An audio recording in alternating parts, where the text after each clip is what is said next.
عليه ونعوذ بالله من شرور أنفسنا ومن سيئات أعمالنا من يهده الله فلا مضل له ومن يضلله فلا هادي له ونشهد أن لا إله إلا الله وحده لا شريك له ونشهد أن سيدنا ومولانا وحبيبنا وشفيعنا محمدا عبده ورسوله أرسله إلى الناس كافة بشيرا ونذيرا وداعيا إلى الله بإذنه وسراجا منيرا صلى الله تعالى عليه وعلى آله وصحبه وبارك وسلم تسليما كثيرا كثيرا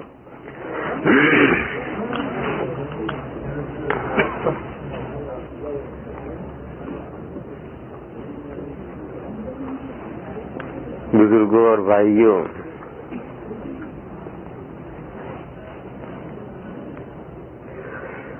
کل جو مضمون میں عرض کر رہا تھا، بیان کر رہا تھا، سمجھا رہا تھا، وہ یہ مضمون سمجھا رہا تھا کہ سورہ نساء میں، یعنی اس صورت میں جس صورت میں عورتوں سے متعلق احکام کا بیان ہے، اسی صورت میں میراث کے تمام احکام اسی صورت میں بیان کیے گئے ہیں۔ کیوں؟ میں نے بتایا تھا کہ اسلام سے پہلے عورتوں کی میراث کے بارے میں بہت بے عنوانی بلکہ بدعنوانیاں چل رہی تھی۔ عورتوں کا میراث میں کوئی حق ہی نہیں سمجھا جا رہا تھا۔ وہ بیچاری معاشرے میں کوئی حق ہی اپنا نہیں رکھتی تھی، نہ باپ کی کمائی میں اس کا کوئی حق تھا، نہ شوہر کی کمائی میں اس کا کوئی حق تھا، نہ بیٹوں کی کمائی میں اس کا حق تھا، کہیں بھی بیچاری کا کوئی حق ہی نہیں تھا۔ تو اس لیے سورہ نساء میں اللہ پاک جل شانہ عم نوالہ نے عورتوں کے میراث میں جو حقوق ہیں وہ سب حقوق بیان کیے ہیں، اور پورا ایک رکوع اس سلسلے میں نازل کیا ہے۔ اور پھر سورہ نساء جہاں ختم ہو رہی ہے، اس کی جو آخری آیت ہے اس میں بھی میراث کے احکام ہیں۔ بس اتنے حصے میں سارے میراث کے احکام آ گئے ہیں۔ سورہ نساء کا دوسرا رکوع مکمل اور سورہ نساء کی آخری آیت، اتنے میں تمام میراث کے احکام ہیں۔ وہ احکام کہاں سے شروع ہوئے ہیں؟ جو جہاں سے ابتدا اللہ تعالیٰ نے فرمائی ہے وہ قابل غور ہے۔ اللہ تعالیٰ ارشاد فرماتے ہیں، اعوذ باللہ من الشیطان الرجیم، یوصیکم اللہ فی اولادکم للذکر مثل حظ الانثیین۔ اللہ تمہیں حکم دیتے ہیں تمہاری اولاد کے بارے میں، یوصیکم اللہ فی اولادکم، اللہ تمہیں حکم دیتے ہیں تمہاری اولاد کے بارے میں کہ لڑکے کا حصہ 2 لڑکیوں کے بقدر ہے۔ للذکر مثل حظ الانثیین، تو یوصیکم سے اللہ تمہیں حکم دیتے ہیں، یہ اشارہ کر رہا ہے کہ اس میں لوگوں میں کچھ بے عنوانیاں تھی، لوگوں میں کچھ غلط رواجات چل رہے تھے میراث کے بارے میں، اس لیے اللہ نے آرڈر نازل کیے کہ اللہ کا حکم ہے کہ تمہاری اولاد میں میراث یوں ملنی چاہیے کہ لڑکے کے لیے 2 لڑکیوں کے بقدر ہے، یعنی لڑکی کے حصے سے دوہرا حصہ لڑکے کا ہے۔ 1 پاؤنڈ لڑکی کو ملے گا تو 2 پاؤنڈ لڑکے کو ملیں گے۔ پھر یہ سلسلہ آگے چلا. پھر آگے یہ ہے کہ اگر کسی کے لڑکے نہ ہوں صرف لڑکیاں ہوں تو پھر ان کے حصے بتائے کہ ان کا یہ حصہ ہے. صرف لڑکیاں ہوں تو ان کے یہ حصے ہیں. پھر آگے چلے کہ باپ کا کیا حصہ ہے, ماں کا کیا حصہ ہے. ماں بھی ایک عورت ہے, اس کا ماں کا بھی کوئی حصہ نہیں تھا کیونکہ وہ عورت ہے. تو آگے جا کر باپ کا حصہ بتایا کہ باپ کا حصہ یہ ہے, ماں کا حصہ یہ ہے. مرنے والے کی اولاد ہے تو ماں کا حصہ یہ ہے, مرنے والے کی اولاد نہیں ہے, بھائی بہن ہے تو ماں کا حصہ یہ ہے, کوئی نہیں ہے تو ماں کا حصہ یہ ہے, اور باپ کا حصہ یہ ہے.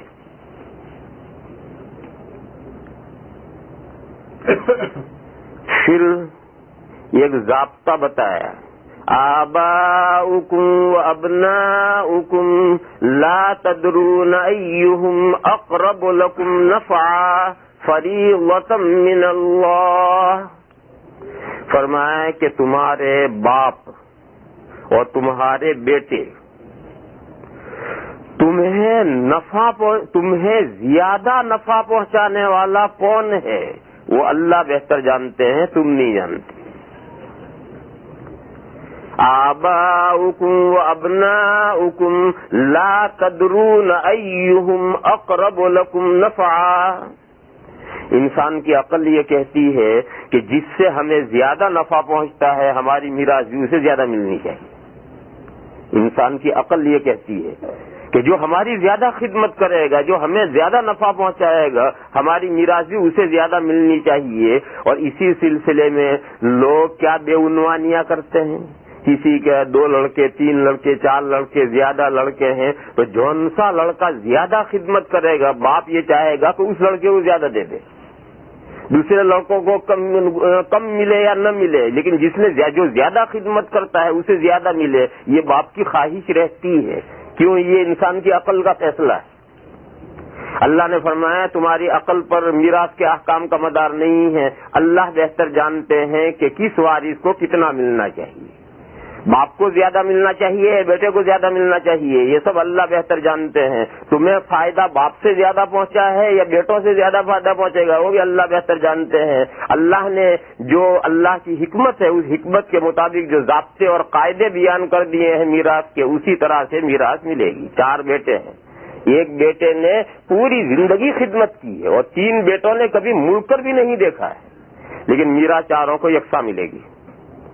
ایک بیٹے نے پوری زندگی ماں باپ کی خدمت کی ہے, 4 بیٹے نالائق پیدا ہوئے, انہوں نے کبھی مڑ کر بھی ماں باپ کی طرف نہیں دیکھا, لیکن میراث سب کو یکساں تقسیم ہوگی. کیوں؟ اللہ نے جو فیصلہ کیا, فرمایا کہ تمہارے باپ اور تمہارے بیٹے ان میں سے تمہیں نفع پہنچانے کے اعتبار سے کون زیادہ نزدیک ہے وہ اللہ بہتر جانتے ہیں. فریضۃ من اللہ, یہ اللہ کی طرف سے مقررہ احکام ہیں. وکان اللہ علیما حکیما, اور اللہ بہت بڑے علم رکھنے والے ہیں اور بہت حکمت والے ہیں. انہوں نے اپنے علم و حکمت سے یہ احکام مقرر کر دیے ہیں. انہی احکام کے مطابق تمہیں میراث تقسیم کرنی ہے. تمہارے اپنا سوچنا کہ مجھے اس سے زیادہ فائدہ پہنچا, اس سے کم پہنچا, یہ نالائق تھا, یہ ناہنجار تھا, یہ فرمان بردار تھا, ان سب پر میراث کا مدار نہیں. پھر جب یہ احکام پورے ہوئے تو پورے کس بات پر کیے؟ وہ خاص آیتیں ہیں, آخری 2 آیتیں خاص غور کرنے کی ہیں. فرمایا تلک حدود اللہ, یہ اللہ کے مقرر کیے ہوئے احکام ہیں. میراث کے جو احکام ہیں یہ اللہ کے مقرر کیے ہوئے احکام ہیں. تلک حدود اللہ ومن يطع الله ورسوله يدخله جنات تجري من تحتها الأنهار خالدين فيها وذلك الفوز العظيم.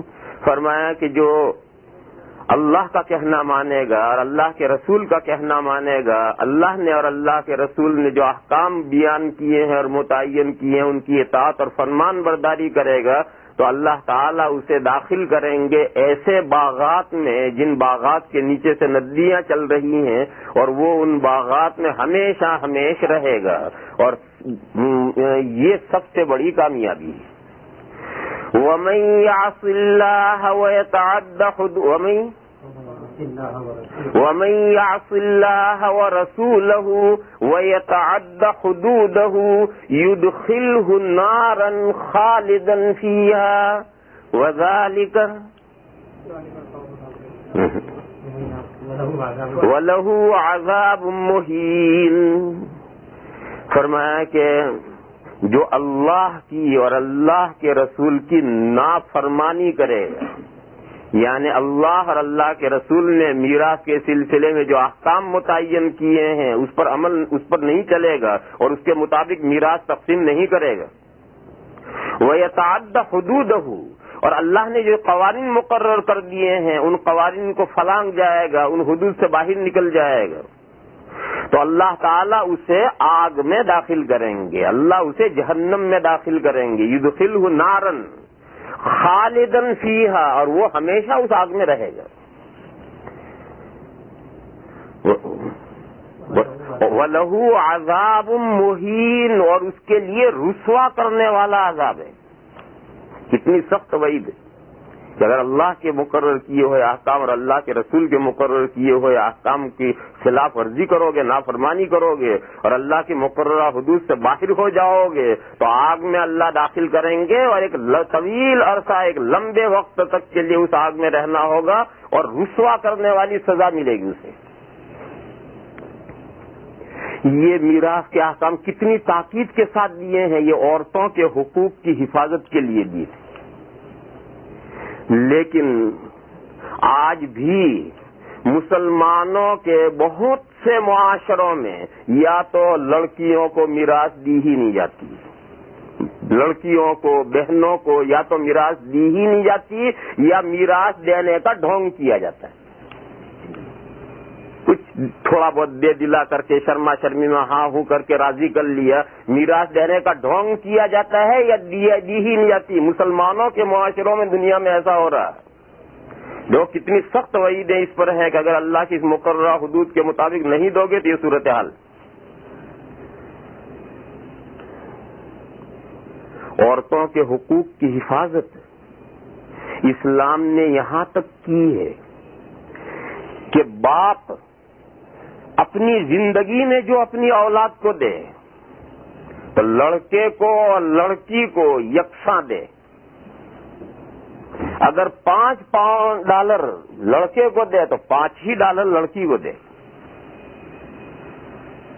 اور یہ جو قاعدہ ہے کہ لڑکے کو دوہرا ملے گا اور لڑکی کو اکہرا ملے گا، لڑکے کو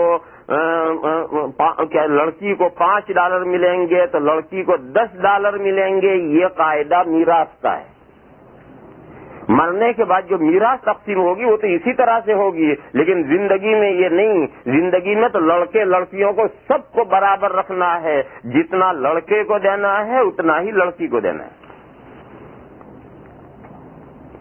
امام اعظم ابو حنیفہ علیہ الرحمہ اور امام ابو یوسف جو امام اعظم کے بڑے شاگرد ہیں، ان دونوں کا یہی مذہب ہے کہ اپنی زندگی میں باپ اپنی لڑکیوں کو جو دے گا، گفٹ، بھیٹ، ہدیہ باپ دیا کرتا ہے اولاد کو، تو سب کو، لڑکے لڑکیوں کو سب کو برابر دینا ضروری ہے۔ اگر کم و بیش دے گا تو یہ ظلم ہے، اگر کم و بیش دے گا تو یہ ظلم ہے، اور ظلم کی سزا اللہ کے یہاں بھگتنی ہوگی۔ ظلم کیسے؟ میں ایک حدیث شریف سناؤں۔ ایک صحابی ہیں نعمان، ان کے ابا ہیں بشیر، وہ بھی صحابی ہیں اور بیٹے بھی صحابی ہیں، حضرت نعمان ابن بشیر۔ تو یہ جو بشیر صحابی ہیں یہ بڑی عمر کے بوڑھے صحابی ہیں۔ ان کی پہلے بیوی تھی، اس بیوی سے اولاد تھی اور اولاد بڑی بڑی ہو گئی تھی۔ پھر انہوں نے بڑھاپے میں شادی کی تھی۔ اس بڑھاپے میں جو شادی کی تھی اس سے ہی حضرت نعمان پیدا ہوئے تھے۔ اب یہ چھوٹے بچے ہیں، بیوی سمجھدار تھی، اس نے یہ سوچا کہ میرے شوہر کی پہلی بیوی سے جو اولاد ہے وہ تو بڑے بڑے لڑکے ہو گئے، کمانے لگے ہیں، سب کرنے لگ گئے ہیں، اور بڑے میاں کے دن کچھ زیادہ دکھتے نہیں ہیں۔ شادی چاہے ابھی کی ہے لیکن بڑے میاں کے دن کچھ زیادہ دکھتے نہیں ہیں. اگر ان بڑے میاں کی اچانک آنکھ بند ہو گئی تو یہ بڑی بڑی جو اولاد ہے یہ تو سب لے جائے گی باپ کی میراث. میرا بچہ تو چھوٹا سا ہے, اس کے پلے تو کچھ پڑے گا نہیں. یہ وہی زمانے جاہلیت کے جو طریقے چلے آتے ہیں جو لڑنے کے قابل ہو میراث لیں. چھوٹا بچہ کیا لڑ لے گا اور کیا قلعے فتح کر لے گا جو اسے میراث ملے. تو انہوں نے سوچا کہ اگر یہ اچانک بڑے میاں چل گئے تو بڑے میاں کی جو پہلی بیوی سے بڑی بڑی اولاد ہے وہ سب لے اڑے گی اور میرے بچے کو تو کچھ نہیں ملے گا. تو بیوی نے شوہر کو پٹی پڑھائی, ذہن بنایا اور یہ کہا کہ تمہارے پاس میں جو فلاں غلام ہے یہ غلام میرے بیٹے اس نعمان کو ہبہ کر دو, بخشش کر دو. بڑھاپے میں جو آدمی شادی کرتا ہے تو بیوی کی بات ماننی پڑتی ہے, چاہے تو بھی ماننی پڑتی, نہ چاہے تو بھی ماننی پڑتی. تو ان کا جی چاہا ہوگا یا نہیں چاہا ہوگا, بہرحال بیوی کہہ رہی ہے, بڑھاپے کی بیوی ہے, اس کی بات ان کو ماننی پڑی اور انہوں نے وہ غلام حضرت نعمان جو بچہ تھا اسے ہبہ کر دیا. ہبہ ہو گیا لیکن وہ خاتون تھی بڑی سمجھدار. اس نے سوچا کہ ہبہ تو ہو گیا لیکن اس زمانے میں کوئی دستاویز کرنے کا اور کوئی اسٹامپ لکھنے کا اور یہ رواج تو اس زمانے میں تھے ہی نہیں. تو اس نے سوچا کہ ہبہ تو کر دیا, انہوں نے زبانی ہبہ تو کر دیا, قبضہ بھی دے دیا, مالک بھی بن گیا ہے, لیکن اس کا ثبوت کیا؟ اور کل کو بڑے میاں جب نہیں رہیں گے تو اس کو اگر بڑی بڑی اولاد یہ غلام لے اڑی تو کیسے ہم اسے ثابت کریں گے؟ تو اس نے اپنے شوہر سے یہ کہا کہ ایسا کرو, جاؤ تم حضور کے پاس اور حضور اکرم صلی اللہ تعالی علیہ وسلم کو یہ جو تم نے ہبہ کیا ہے, گفٹ دی ہے, اس کا گواہ حضور کو بنا کراؤ کہ میں نے یہ غلام نعمان کو دیا ہے, اس کا حضور کو گواہ بنا لو. تو کتنی سمجھدار کہ آئندہ جب اگر گڑبڑ ہوئی اور جھگڑا ہوا تو جھگڑا جائے گا حضور کے یہاں اور حضور ہی گواہ ہیں. اب یہ بات حضرت بشیر سمجھ نہیں سکے اور وہ اپنے اس بیٹے کو لے کر کے حضور کی خدمت میں پہنچ گئے. بیٹھے اور حضور سے عرض کیا کہ یا رسول اللہ اس بچے کو آپ جانتے ہیں؟ تو حضور نے فرمایا ہاں جانتا ہوں, یہ تمہارا بیٹا نعمان ہے. تو کہنے لگے ہاں یا رسول اللہ میرا بیٹا نعمان ہے اور میں نے اس کو ایک غلام بخشش کیا ہے, ہبہ کیا ہے اور میں اس کا آپ کو گواہ بنانے کے لیے آیا ہوں. حضور اکرم صلی اللہ تعالی علیہ وسلم کا ماتھا ٹھنکا ایک دم. بھائی ساری دنیا میں لوگ ایک دوسرے کو بخششیں دیتے ہیں, گفٹ دیتے ہیں, ہبہ کرتے ہیں, کوئی حضور کو گواہ بنانے نہیں آتا, یہی کیوں آئے ہیں؟ تو حضور نے ان سے پوچھا کہ تمہاری اولاد میں بھائی یہی ایک اولاد ہے یا اور بھی کوئی اولاد ہے؟ تو انہوں نے کہا کہ نہیں یا رسول اللہ میرے اور بھی لڑکے بھی ہیں, لڑکیاں بھی ہیں اور بھی میری اولاد ہے. تو حضور نے فرمایا نحلت کلہم کذالک, کیا تم نے اپنی ہر اولاد کو اسی طرح سے ایک ایک غلام بخشا ہے؟ تو انہوں نے کہا نہیں یا رسول اللہ اور اولاد کو تو میں نے نہیں دیا, اسی کو دے رہا ہوں. تو حضور نے فرمایا لا اشہد علی جور, میں ظلم کا گواہ نہیں بنتا ہوں. حضور نے فرمایا ظلم کا گواہ میں نہیں بنتا, ظلم تم کر رہے ہو, ایک اولاد کو دے رہے ہو دوسری اولاد کو نہیں دے رہے, ظلم کر رہے ہو, اس کا گواہ مجھے بنا رہے ہو, میں کوئی ظلم کا گواہ نہیں بنتا. اس حدیث شریف سے یہ بات صاف کلیئر نکلی کہ اس طرح اولاد کے درمیان میں تفاوت کرنا, کسی کو کم دینا, کسی کو زیادہ دینا, لڑکے کو زیادہ دینا, لڑکی کو کم دینا, یہ ظلم ہے اور ظلم کی سزا بہرحال ملے گی. اس لیے امام اعظم ابو حنیفہ علیہ الرحمہ اور امام ابو یوسف علیہ الرحمہ دونوں یہ کہتے ہیں کہ زندگی میں جو بھی دیا جائے گا اولاد کو, سب کو لڑکے لڑکیوں کو برابر دینا ضروری ہے, اگر کم و بیش دے گا تو ظلم ہے.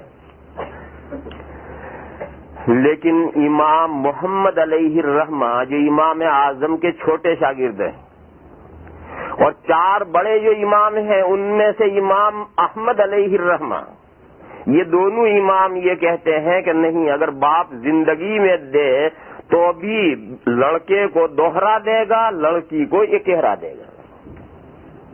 یہ ان 2 اماموں کی رائے ہے. ہمارے امام محمد اور 4 بڑے اماموں میں سے امام احمد وہ یہ کہتے ہیں کہ اسی طرح سے اکہرا اور دوہرا دیا جائے گا. یعنی گویا اختلاف اس میں ہوا کہ یہ جو اللہ تعالیٰ نے ضابطہ بیان کیا ہے کہ یوصیکم اللہ فی اولادکم للذکر مثل حظ الانثیین، اللہ تم کو حکم دیتے ہیں تمہاری اولاد میں کہ لڑکے کو 2 لڑکیوں کے بقدر دو، یہ ضابطہ مرنے کے بعد میراث ہی کا ہے یا باپ جب بھی اولاد کو دے تو یہ ضابطہ جاری ہوگا؟ امام اعظم اور امام ابو یوسف کہتے ہیں کہ یہ ضابطہ میراث کا ہے، زندگی میں دے گا تو وہ حضرت نعمان ابن بشیر والی جو روایت ہے اس روایت کے مطابق سب کو برابر دینا ہے، کم و بیش دے گا ظلم ہو جائے گا۔ اور دوسرے 2 امام کہتے ہیں کہ نہیں، یہ جو اللہ نے ضابطہ بیان کیا ہے یہ ضابطہ زندگی میں دے تو بھی یہ ضابطہ ہے اور مرنے کے بعد میراث بھی اسی ضابطے سے ہوگی، اور اس ضابطے کے خلاف دے تب ظلم ہوگا۔ بیٹوں کو ایک غلام دیا ہے تو بیٹیوں کو آدھا غلام دیا جائے گا، لیکن بیٹے کو دے اور بیٹی کو نہ دے تو یہ ظلم ہے۔ تو اس میں اختلاف ہو گیا کہ یوصیکم اللہ کا ضابطہ مرنے کے بعد صرف جاری ہوگا یا مرنے کے بعد اور زندگی میں دونوں میں جاری ہوگا۔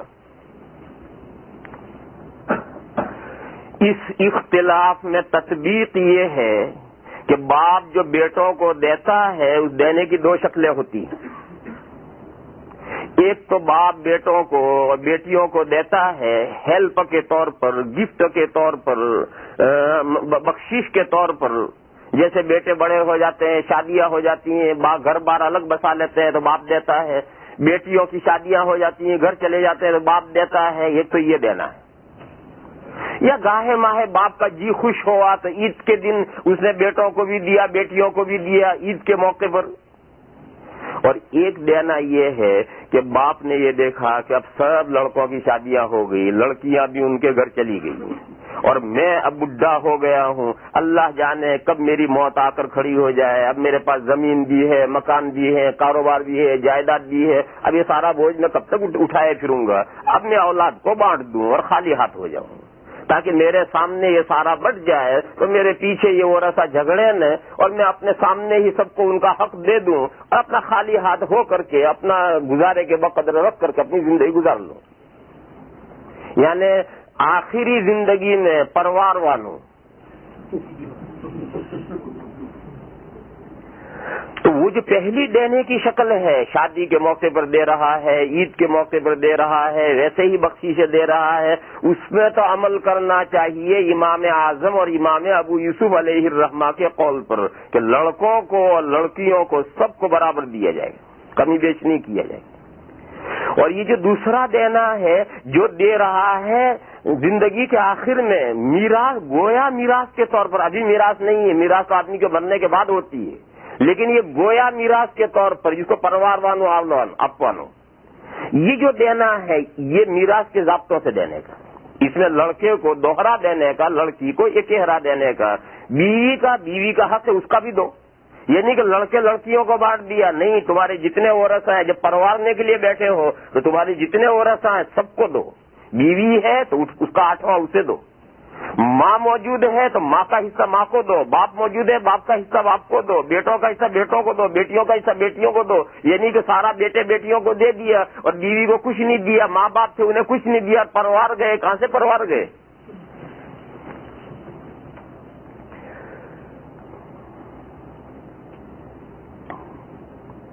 تو یہ تو درمیان میں ضمن مسئلہ آیا تھا۔ اصل جو سمجھنے کی بات یہ ہے کہ یہ سارے جو مسائل اسلام نے میراث کے مسائل طے کیے ہیں، گفٹ دینے کے مسائل طے کیے ہیں، ان تمام مسائل کے اندر جو روح کار فرما ہے وہ کیا ہے؟ عورتوں کے حقوق کی حفاظت، اور اسی لیے سارے احکام سورہ نساء میں بیان کیے گئے ہیں۔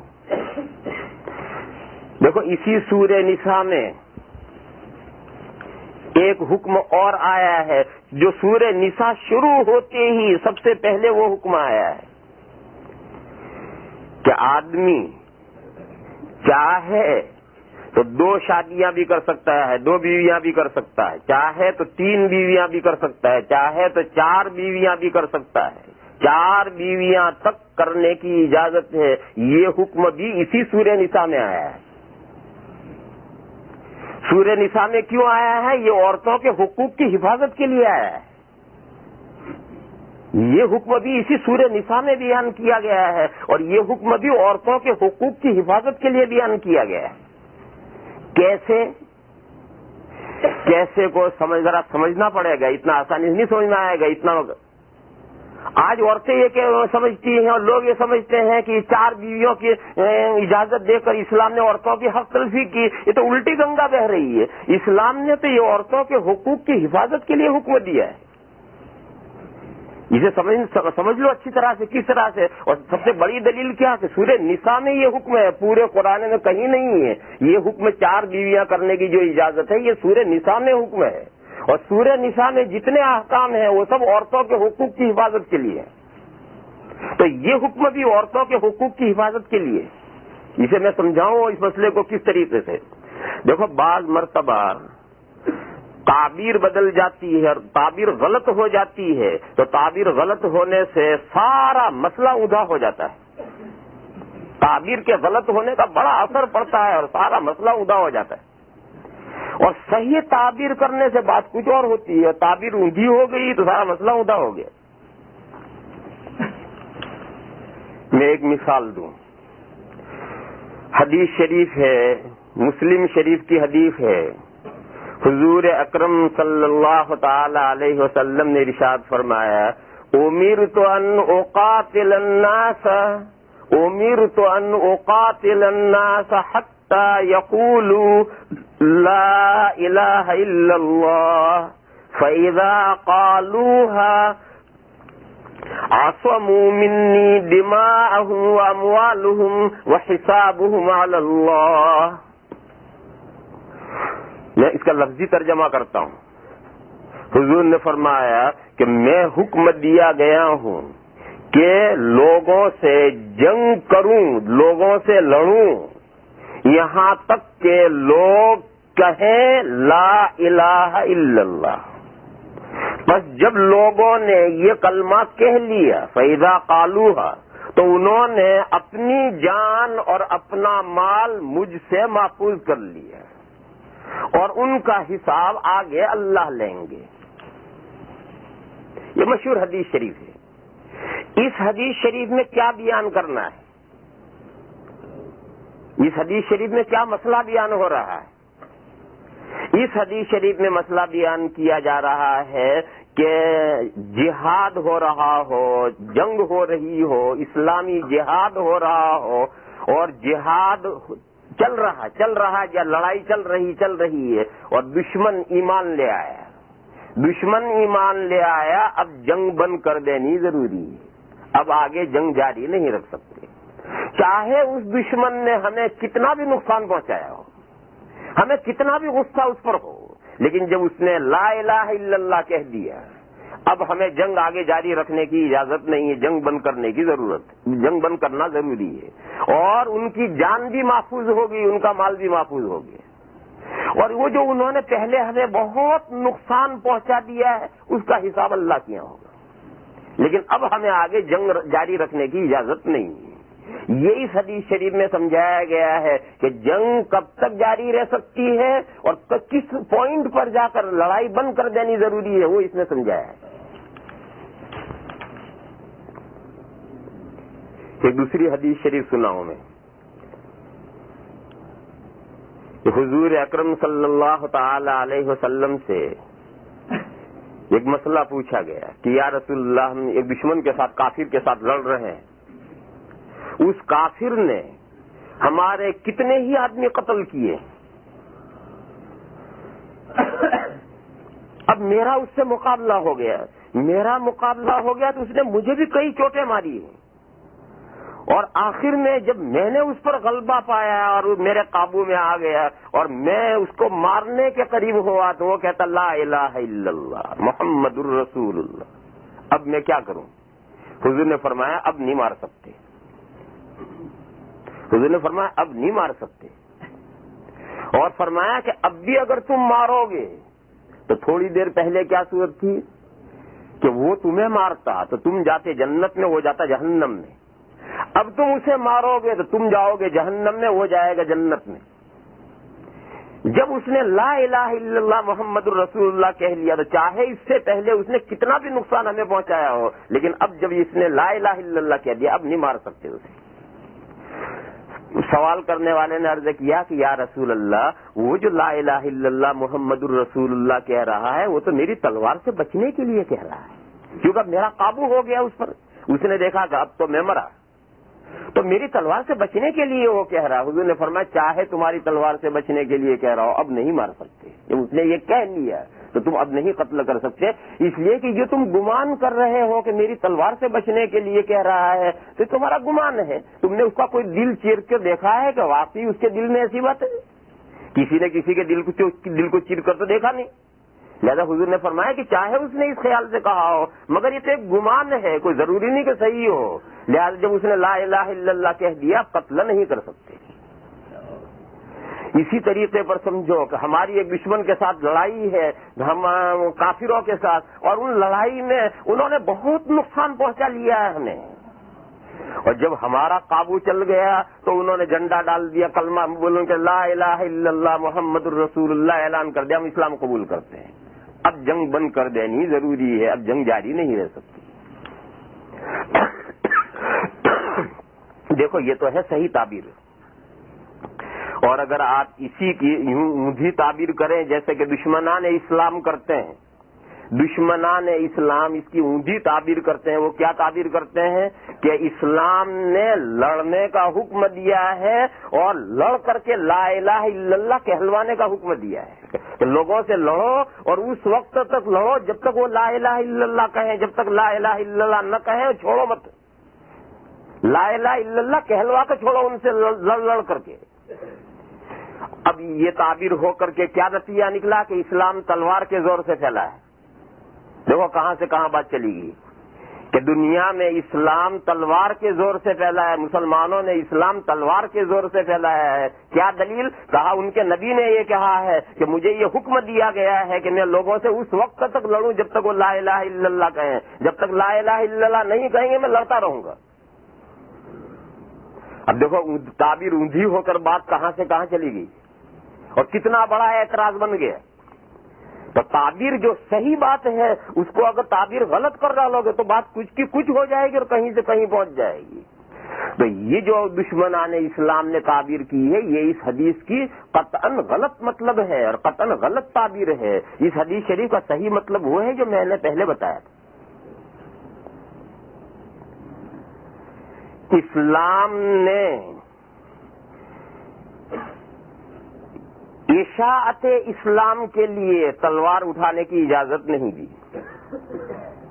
اسلام نے اشاعت اسلام کے لیے تلوار اٹھانے کی اجازت نہیں دی، بلکہ اسلام نے فتنہ فروغ کرنے کے لیے، فتنہ ختم کرنے کے لیے تلوار اٹھانے کی اجازت دی، اور کوئی فتنہ نہ ہو تو کوئی تلوار نہیں اٹھانی۔ ہاں فتنہ پیدا ہو جائے گا تو پھر ہم نے چوڑیاں نہیں پہنی، فتنے کو نہیں پنپنے دیا جائے گا، فتنے کا سر کچل دیا جائے گا، اس کے لیے تلوار اٹھانے کا حکم ہے، لیکن دین پھیلانے کے لیے تلوار اٹھانے کا حکم نہیں۔ آج ہی ہمارے اماموں نے نماز میں آیت کریمہ پڑھی ہے وَقَاتِلُوهُمْ حَتَّى لَا تَكُونَ فِتْنَةٌ وَيَكُونَ الدِّينُ كُلُّهُ لِلَّهِ۔ فرمایا کہ دشمنوں سے لڑو یہاں تک کہ فتنہ باقی نہ رہے اور دین سارا اللہ کے لیے ہو جائے۔ فتنہ فروغ ہو جانا چاہیے، فتنے کو باقی نہیں رکھا جائے گا۔ فتنہ فروغ کرنے کے لیے تلوار اٹھانا ضروری ہے۔ رہا اسلام پھیلانے کے لیے، اسلام پھیلانے کے لیے تلوار اٹھانے کا اسلام نے نہ قرآن کریم کی کسی آیت میں حکم دیا نہ کسی حدیث شریف میں حکم ہے، بلکہ قرآن کریم میں یہ صاف آیت ہے لا اکراہ فی الدین، دین قبول کرنا نہ کرنا، دین اسلام قبول کرنا نہ کرنا، اس میں کوئی اکراہ اور زبردستی نہیں ہے۔ لا اکراہ فی الدین قد تبین الرشد من الغی، قرآن نے اور حدیثوں نے رشد ہدایت کیا ہے اور غی گمراہی کیا ہے اسے کلیئر کر کے رکھ دیا ہے کہ یہ رشد اور ہدایت ہے اور یہ گمراہی ہے۔ دودھ یہ ہے، پانی یہ ہے، تمہارے لوگوں کی مرضی، انہیں دودھ پینا ہو دودھ پیے، پانی پینا ہو پانی پیے، حق کا راستہ اختیار کرنا ہو حق کا راستہ اختیار کریں، باطل کا راستہ اختیار کرنا ہو باطل کا راستہ اختیار کریں۔ دین قبول کرنے میں زبردستی نہیں ہے، لا اکراہ فی الدین۔ تو جب دین قبول کرنے میں زبردستی نہیں ہے تو اب اس آیت کے ساتھ اسلام پھیلانے کے لیے تلوار اٹھانا، اس کا کیا ٹک ہے اور کیا جوڑ ہے؟ اس کے ساتھ کوئی ٹک ہی نہیں ہے، کوئی جوڑ ہی نہیں ہے۔ لہٰذا یہ بات اچھی طرح سے سمجھ لو کہ اسلام نے دین پھیلانے کے لیے یا لوگوں سے دین قبول کروانے کے لیے تلوار اٹھانے کی اجازت نہیں دی ہے۔ ہاں فتنہ ہے، فتنے کی شرح کروں گا میں کہ فتنہ کیا ہے۔ فتنہ ہے تو فتنے کو نہیں چلنے دیا جائے گا، نہیں باقی رہنے دیا جائے گا، نہیں پنپنے دیا جائے گا، فتنے کو ختم کیا جائے گا، فتنے کو فروغ کیا جائے گا۔ اور فتنہ ختم کرنے کے لیے تلوار اٹھانے کی اسلام نے اجازت دی ہے، اجازت نہیں دی، حکم دیا ہے تو اٹھاؤ تلوار، یہ فتنہ ختم کرو۔ اور آپ حضرات یہ جانتے ہیں کہ مکہ کا جو دور ہے 13 سالہ دور، 13 سالہ دور میں لڑنے کی اجازت نہیں تھی۔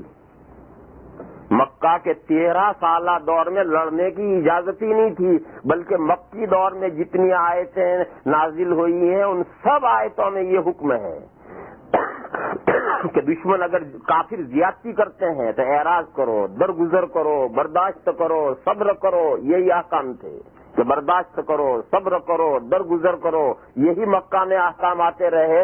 جواب دو یہ حکم مکہ میں نہیں آیا۔ مدینہ میں آنے کے بعد میں مسلمانوں میں اور مکہ کے کافروں کے درمیان میں جب جنگیں شروع ہوئی ہیں تو جو سب سے پہلی آیت پاک نازل ہوئی ہے، جس آیت نے لڑنے کی اجازت دی ہے، وہ آیت پاک کیا ہے؟ اُذِنَ لِلَّذِينَ يُقَاتَلُونَ بِأَنَّهُمْ ظُلِمُوا وَإِنَّ اللَّهَ عَلَى نَصْرِهِمْ لَقَدِيرٌ۔ اُذِنَ اجازت دی جا رہی ہے، اُذِنَ لِلَّذِينَ يُقَاتَلُونَ اجازت دی جا رہی ہے ان لوگوں کو جن کے ساتھ لڑا جا رہا ہے۔ کیوں اجازت دی جا رہی ہے؟ بِأَنَّهُمْ ظُلِمُوا، اس وجہ سے اجازت دی جا رہی ہے کہ ان پر ظلم کیا جا رہا ہے، مظلوم ہے، لہذا مظلوموں کو اجازت دی جا رہی ہے کہ تم بھی اٹھاؤ تلوار اور جواب دو، ظالموں کا جواب دو اور ظالموں کے ظلم کو ہٹاؤ اور لڑو ان کے ساتھ۔ یہ وہ سب سے پہلی آیت جو مدینہ میں نازل ہوئی ہے، اور اس آیت کے بعد میں پھر لڑنے کی اجازت ملی اور لڑنا شروع کیا گیا۔ سوال یہ ہے کہ وہ ظالم ہیں، وہ ہمارے ساتھ لڑ رہے ہیں، ہم پر ظلم کر رہے ہیں، اب اللہ مظلوم کو اجازت دے رہے ہیں تو مظلوم کیا کر لے گا، کیا لڑ لے گا؟ فرمایا وَإِنَّ اللَّهَ عَلَى نَصْرِهِمْ لَقَدِيرٌ، اور بے شک اللہ تعالیٰ ان مظلوموں کی مدد کرنے پر پوری قدرت رکھتے ہیں۔ یعنی ٹھیک ہے کہ بھئی مظلوم کیا لڑ لیں گے اور کیا مقابلہ کر لیں گے، مظلوم کچھ نہیں کریں گے، اللہ کی مدد ان کے شامل حال ہوگی، اور جب ان مظلوموں کے شامل حال اللہ کی مدد ہوگی تو سب کچھ ہو جائے گا۔ یہ سب سے پہلی آیت کریمہ مدینہ میں نازل ہوئی ہے۔ اس آیت کریمہ کو الفاظ پر غور کرو کہ اسلام میں جو جنگ کی اجازت دی گئی ہے وہ اقدامی جنگ کی اجازت نہیں دی گئی ہے، ان کے ساتھ دوسروں نے لڑنا شروع کیا تھا اور دوسروں نے ظلم کی حد تک پہنچ گئے تھے، تو آخر کہاں تک برداشت کریں گے؟ برداشت کرنے کی بھی کوئی حد ہوتی ہے، یہ تھوڑی کہ ہم مٹ جائیں گے بالکل، وہاں تک برداشت کرتے جائیں گے بالکل مٹ جائیں، آخر برداشت کرنے کی تو کوئی حد ہے۔ تو فرمایا کہ اب آخری حد آ گئی، اب تمہیں بھی اجازت ہے کہ تم بھی تلوار اٹھاؤ اور کرو مقابلہ۔ چنانچہ اسلام میں جو سب سے پہلی لڑائی ہوئی ہے وہ بدر کی لڑائی ہوئی ہے، اور جانتے ہو بدر کی لڑائی کیوں ہوئی ہے اور کیسے ہوئی ہے؟ لوگ اس کی حقیقت نہیں جانتے، تھوڑی سی میں اس کی تفصیل سمجھاؤں کہ بدر کی لڑائی کیوں ہوئی اور کیسے ہوئی۔ میں نے بتایا تھا کہ مکہ کے 13 سال، ان 13 سالوں میں مسلمانوں کو بالکل لڑنے کی اجازت ہی نہیں تھی کہ کہا برداشت کرو، صبر کرو، درگزر کرو، اعراض کرو، جو کچھ ہو رہا ہے اسے سہتے چلے جاؤ، یہاں تک کہ جب ظلم برداشت نہیں ہوا تو مسلمان ہجرت کر کے حبشہ گئے، ایک مرتبہ ہجرت کر کے وہاں چلے گئے، پھر دوبارہ ہجرت کر کے وہاں چلے گئے، اور کہاں تک ہجرت میں بدل تھا؟ حضور کے داماد حضرت عثمان اور حضور کی بیٹی حضرت رقیہ، یہ داماد اور بیٹی بھی ہجرت کر کے حبشہ چلے گئے تھے، یہاں تک ظلم پہنچا تھا۔ حضرت ابو بکر صدیق رضی اللہ تعالیٰ عنہ بھی ہجرت کر کے جا رہے تھے اور پھر اس کے کچھ اسباب ہو گئے جو واپس چلے آئے، یہاں تک کیا احوال تھے۔ خیر وہ سب احوال رہنے دو، یہاں تک کہ ہجرت کا وقت آیا اور صحابہ بھی آہستہ آہستہ ہجرت کر کے مدینہ چلے گئے، اور آخر میں حضور بھی ہجرت کر کے چلے گئے۔ ادھر سے حبشہ کے مسلمان تھے وہ بھی مدینہ میں چلے آئے۔ یہ سب کافروں سے بے خبر نہیں، لا علم کافر سب جان رہے ہیں دنیا میں کیا ہو رہا ہے، کیونکہ حضور نے ہجرت سے پہلے مسلمانوں کو اشارہ دے دیا تھا کہ جس کو موقع ملے ہجرت کر کے مدینہ جاؤ۔ پہلے تو ہجرت کر کے حبشہ جا رہے تھے، اب اشارہ ہو رہا ہے کہ ہجرت کر کے مدینہ جاؤ۔ تو آج ایک نکل گیا، کل ایک نکل گیا، سب ہجرت کر کے مدینہ جا کر جمع ہو رہے ہیں۔ یہ سب کافر جان رہے ہیں کہ آگے جا کر کیا ہوگا، ان کا یہاں مرکز بنے گا۔ لیکن ابھی تو پیروں تلے سے زمین نہیں ان کی سر کی، کیونکہ حضور مکہ ہی میں ہے اور اصل تو حضور ہیں۔ یہاں تک کہ یہ باتیں پھیلنے لگی کہ اب حضور بھی ہجرت کرنے والے ہیں، تو انہوں نے فوراً میٹنگ بلائی اپنے یہاں دارالندوا میں، انہوں نے میٹنگ بلائی اور انہوں نے میٹنگ کے اندر یہ طے کیا کہ ان کو نہیں جانے دینا چاہیے، کیونکہ حضور اگر چلے گئے تو مسئلہ بگڑ گیا۔ کیا کیا جائے؟ کچھ نے مشورہ دیا کہ ان کو پکڑ کر جیل میں بند کر دو، کسی نے مشورہ دیا کہ قتل کرو، جیل میں کہاں تک رکھیں گے، قصہ ختم کرو، قتل کرو۔ قتل کرنے آ جاتے ہیں تو اس زمانے میں جو قبیلوں میں لڑائیاں ہوتی تھی اس طرح آپس میں لڑائیاں ہوگی تو کیا ہوگا؟ تو انہوں نے اس کی تدبیر نکالی کہ ہر قبیلے کا ایک ایک آدمی منتخب کرو اور سارے قبیلوں کے سب آدمی مل کر ایک ساتھ تلوار مار کر کے قتل کریں، تو ان کا خون جو ہے سب قبیلوں میں تقسیم ہو جائے گا، قریش کس سے لڑیں گے؟ اور چنانچہ ہر قبیلے کا ایک ایک آدمی منتخب کیا گیا اور حضور کے گھر کا گھیرا ڈال لیا گیا، محاصرہ حضور کا کر لیا گیا۔ یہ سب احوال آپ ذرا جانتے ہیں۔ ابھی باتیں تو چل رہی ہیں کہ حضور ہجرت کرنے والے ہیں، مگر ابھی حضور کو اللہ کی طرف سے اجازت نہیں ملی اور حضور اللہ کی طرف سے اجازت کا انتظار کر رہے ہیں۔ حضور کے گھر کا دشمنوں نے گھیرا اور محاصرہ ڈال دیا کہ اب گھر میں سے یوں ہی نکلیں گے کہ سب مل کر کے ایک ساتھ قتل کریں۔ باہر تو یہ گھیرا پڑا ہوا ہے اور اندر وحی آئی اور وحی نے آ کر حضور کو اجازت دے دی کہ اب آپ ہجرت کر لیں۔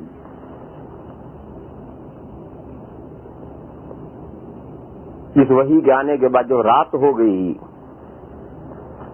دن سے پتہ نہیں دن میں کب سے وہ گھیرا ڈالے بیٹھے ہوں گے، حضور نکلے ہی نہیں اندر سے۔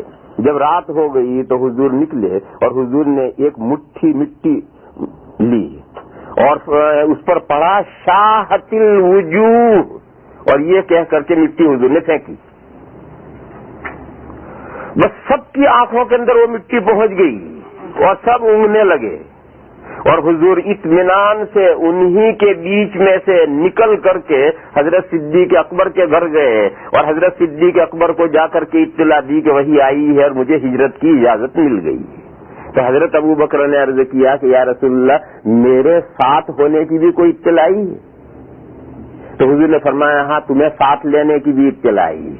اللہ کے جو وحی آئی اس وحی نے یہ کہ ساتھ میں ابو بکر کو لیا جائے، بس اب دو چلیں گے اور تیسرا کوئی نہیں۔ چنانچہ یہ دونوں رات ہی میں مکہ سے وہاں سے حضور بیت اللہ میں آئے، بیت اللہ کا طواف فرمایا۔ وہ تو وہاں گھیرا ڈالے ہوئے سو رہے ہیں سب، اور حضور نے بیت اللہ کا طواف فرمایا، طواف فرما کر کے آخری دیدار بیت اللہ کا کیا اور یہ فرمایا بیت اللہ سے کہ اے کعبہ، میں تجھے چھوڑ کر نہ جاتا مگر میری قوم مجھے یہاں نہیں رہنے دے رہی، اس لیے اے کعبہ تجھے سلام ہے اور میں جا رہا۔ اور یہ آخری سلام کر کے رات ہی میں حضور اور ابو بکر دونوں پیدل چلے ہیں اور اپوزٹ سائیڈ پر چلے ہیں۔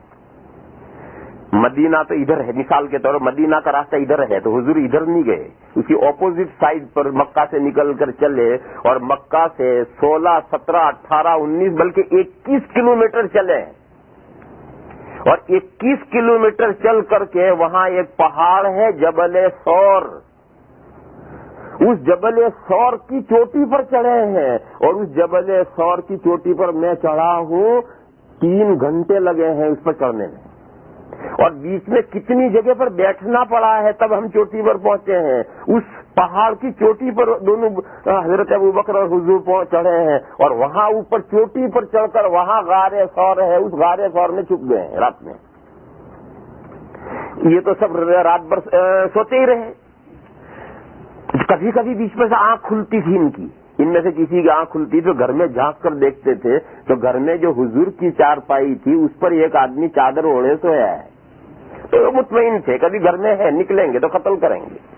حضور نے یہ کیا تھا کہ جب گھر میں سے چلے تھے تو حضرت علی کو بلا کر کے یہ کہا تھا کہ تم میری چارپائی پہ چادر اوڑھ کے سو جاؤ، اور ان کو وہ سب ذمہ داریاں بتائی تھی کہ دیکھو میرے پاس مکہ والوں کی فلاں کافر کی فلاں کافر کی فلاں کافر کی یہ امانتیں ہیں، صبح ہر ایک کی امانت ان کے گھر پہنچائی ہو۔ تو وہ چارپائی پر حضرت علی چادر اوڑھ کے سوئے تھے، تو کبھی کبھی ان گھیرا ڈالا ہو کہ آنکھ کھلتی تھی تو گھر میں جھانکتے تھے، تو وہ حضور کی چارپائی پر ایک آدمی کو چادر اوڑھے ہوئے دیکھتے تو وہ یہی سمجھتے تھے کہ یہ ابھی حضور سوئے ہیں، تو پھر اطمینان سے بیٹھ جاتے، پھر اونگنے لگتے تھے۔ وہ تو رات بھر یوں ہوا۔ صبح حضرت علی اٹھے اور حضرت علی اٹھ کر نکلے۔ حضرت علی سے تو کسی کو دشمنی نہیں تھی ان کو، تو انہوں نے پوچھا حضور کے بارے میں، انہوں نے کہا میں نہیں جانتا۔ اب معلوم ہوا کہ حضور تو رات میں نکل گئے کہیں۔ اب چاروں طرف تلاش شروع ہوئی، کدھر نکلے ہیں، ادھر نکلے ہیں، ادھر نکلے ہیں، وہ لمبا قصہ ہے۔ خیر ہجرت ہوئی، اور ہجرت یہاں مکہ میں مدینہ میں حضور پہنچ گئے۔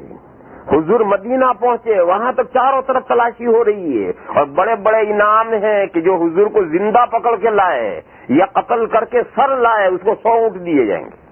100 اونٹ کے انعام کا اعلان تھا، لیکن حضرت ابوبکر اور حضور دونوں مدینہ پہنچ گئے، اور اس غار میں 3 دن رہے۔ حضور اور حضرت ابوبکر اس غار میں 3 دن رہے۔ وہاں کیا کھاتے پیتے تھے؟ گھر سے ٹفن لے گئے تھے، حضرت ابوبکر کے گھر سے ٹفن لے گئے تھے، اس میں کوئی کھانے پینے کی چیزیں اس زمانے میں جو رہتی ہوں گی، ستو وتو وہ لے گئے تھے، اور ستو کا وہ جو تھیلا جب وہ بھر کر تیار ہوا تو اس کو باندھنے کے لیے رسی، گھر میں کوئی رسی نہیں تھی، تو حضرت ابوبکر صدیق رضی اللہ تعالیٰ عنہ کی بڑی صاحبزادی حضرت عائشہ سے جو بڑی بیٹی تھی حضرت اسماء، انہوں نے اپنا پٹکا چیر کر کے، آدھا تو پٹکا رکھا اور آدھا چیر کر کے اس سے پٹی باندھی تھی، تو اس لیے ان کا نام ذات النطاقین پڑ گیا ہے، 2 پٹکے والی، یعنی 2 کمر بند والی۔ پٹکا یعنی کمر بند، 2 کمر بند والی، تو 2 کمر بند والی یوں ہوئی تھی، انہوں نے کمر بند آدھا چیر دیا تھا بیچ میں سے، اور آدھا تو کمر بند رکھا تھا، اور آدھے سے وہ تھیلا باندھ کر کے حضور کو اور حضرت ابوبکر کو دیا تھا۔ تو وہ ٹفن لے گئے تھے اپنے ساتھ۔ اس کے ساتھ دوسرا انتظام حضور نے یہ کیا تھا، حضرت ابوبکر یہ کر کے گئے تھے کہ حضرت ابوبکر کا ایک چرواہا تھا جو بکریاں چراتا تھا، اس کو یہ بتایا گیا تھا کہ وہ بکریاں جنگل میں چراتا چراتا عشاء کے قریب وہ بکریاں اس پہاڑ کے پاس لائے گا، کہیں دور جنگل میں چرا رہا ہے، چراتا چراتا گھماتا گھماتا عشاء کے قریب اس پہاڑ کے قریب سے گزرتا تھا، تو یہ دونوں بزرگ اوپر سے نیچے اتر کر بکریاں 2 کر یہاں سے دودھ حاصل کر کے لے لیتے تھے۔ یوں روزانہ عشاء کے قریب بکریاں لے کر یہاں گزرتا تھا، تو ایک تو وہ ٹفن لے گئے تھے اور یہ کہ یہ دودھ مل جاتا تھا، اسی پر 3 دن وہاں گزارا ہوا ہے۔ پھر حضرت ابوبکر صدیق رضی اللہ تعالی عنہ کا یہ غلام تھا، اس کو یہ بات کہہ دی گئی تھی کہ 3 دن کے بعد میں 4تھی رات جب آئے گی تو آدھی رات کے قریب وہ 2 اونٹنیاں حضرت ابوبکر کے گھر تھی، وہ گھر بندھی ہوئی تھی، تو یہ 2 اونٹنیاں لے کر کے وہ غلام وہاں پہاڑ کے پاس آئے گا۔ چنانچہ 4تھی رات کو وہ 2 اونٹنیاں لے کر آیا، یہ دونوں بزرگ 4تھی رات میں اتر کر کے ان اونٹنیوں پر بیٹھ کر اس رات میں مدینہ روانہ ہوئے، اور انہی اونٹنیوں پر مدینہ مکرمہ پہنچ گئے ہیں۔ تو ان 3 دنوں میں چاروں طرف تو بہت تلاش تھی، ان 3 دنوں میں تو حضور یہاں چھپے رہے اور تلاش کم ہو گئی، نکل گئے۔ پھر مدینہ میں جب پہنچے تو حضور اکرم صلی اللہ تعالی علیہ وسلم نے مدینہ میں پہنچتے ہی سب سے پہلے ایک فیڈریشن قائم کی. وہاں 3 قومیں تھیں. ایک تو وہاں مشرکین تھے، یہ جتنے انصار ہیں اوس اور خزرج یہ سب مشرکین تھے، اور ایک یہودی تھے. وہاں مدینہ میں یہودیوں کی بہت بڑی آبادی تھی اور ایک مشرکین تھے، اور تیسری کمیونٹی وہاں مسلمان ہیں. اور یہ مسلمان زیادہ تر ان مشرکین میں سے مسلمان ہوئے تھے اور ہجرت کر کے بھی آئے ہیں. ہجرت کر کے آئے وہ تو باہر کے ہیں، لیکن ان مشرکین میں سے اوس و خزرج میں سے جو مسلمان ہوئے تھے ان کی بھی 400-500 کی تعداد تھی. تو یہ 3 قومیں ہوئی، مسلمان، مشرکین اور یہودی. یہ مدینہ میں 3 بستے ہیں. حضور اکرم صلی اللہ تعالی علیہ وسلم نے ان تینوں قوموں کے درمیان میں ایک فیڈریشن قائم کی اور ایک دستاویز کر لی جس میں 21 دفعات تھی، اور وہ تاریخ میں وہ ساری دفعات موجود ہے، وہ پوری دستاویز ہے. اس میں یہ طے کیا گیا تھا کہ اگر باہر سے کوئی مدینہ پر حملہ کرے گا تو یہ تینوں قومیں مل کر اس کا مقابلہ کریں گے. یہ ہمارے شہر کو بچانے کے لیے سب کی ذمہ داری ہے. اور اندر سے کوئی حملہ کرے تو وہ جانے. مثلا یہود کسی سے لڑنے کے لیے جائیں تو یہود جائیں، دوسرے 2 کی مدد ضروری نہیں. مسلمان کسی سے لڑنے جائیں تو مسلمان جائیں، دوسروں کی مدد ضروری نہیں. مشرکین لڑنے جائیں تو مشرکین جائیں، دوسرے 2 کی مدد ضروری نہیں. لیکن باہر کا دشمن مدینہ پر حملہ کرے تو پھر تینوں مل کر مقابلہ کریں گے. اور ایسی بہت سی دفعات تھی کہ کوئی ظلم ہوگا تو اس ظلم کو روکنے میں تینوں قومیں مل کر ظلم روکیں گی. اور ایسی بہت سی 21 دفعات تھی اس میں. جب ان مکہ والوں کو یہ معلوم ہو گیا کہ حضور تو مدینہ پہنچ گئے اور مسلمان بھی وہاں اکٹھا ہو گئے اور وہاں پہنچ کر کے یہ فیڈریشن بھی ہو گئی، تو اب ان کے پیروں تلے سے زمین سرک گئی کہ اب کیا ہوگا. تو مکہ والوں نے ایک خط لکھا مدینہ کے یہودیوں کو. مکہ کی اتھارٹی ایک خط لکھ رہی مدینہ کے یہودیوں کو، کیونکہ مدینہ میں مسلمانوں کی کوئی حیثیت ہی نہیں، اور مشرکین بھی ماتحت تھے. جو اونچا ہاتھ تھا وہ یہود کا تھا، تو ہر چیز کے اوپر اکانومی پر وہ تھے، اور اس کے سرداری اور لیڈری اور حکومت اور سب یہود کے پاس تھا. مشرکین تو ان کے دست نگر تھے. تو مکہ کی اتھارٹی نے خط لکھا مدینہ کے یہودیوں کو.